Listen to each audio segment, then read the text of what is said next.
In the given question, a car is accelerating with acceleration 20 meter per second square as can be seen.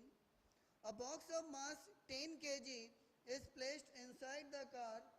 It is put in contact with the vertical wall. Friction coefficient between the box and the wall is given to be 0.6.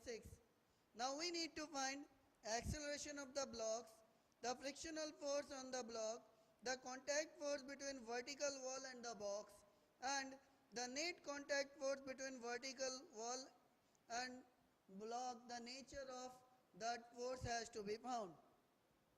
So first of all, as we consider an observer inside the car, the block will experience a pseudo force in opposite direction to acceleration. So this pseudo force is m into a, that is equal to 10 into 20, that is equal to 200 Newton. As 200 Newton of pseudo force is experienced by this box and it is in contact with the wall will exert a normal reaction N.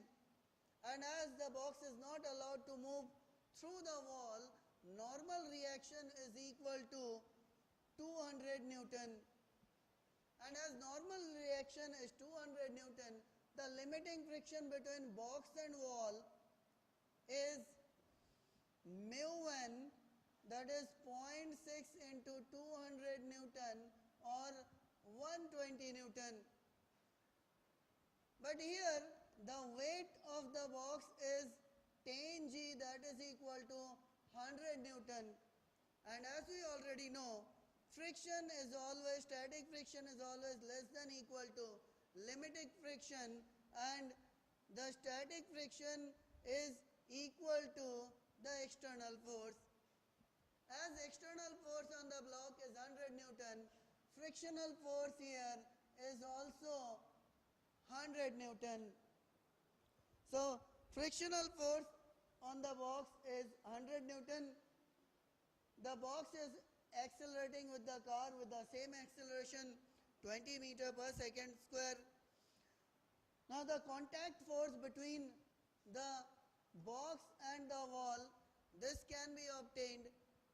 On the wall there is a normal reaction of 200 Newton and a frictional force on the wall is 100 Newton, and as they are in perpendicular direction, so contact force is under root 200 square plus 100 square, that is 100 root 2 square plus 1 or 100 root 5 Newton.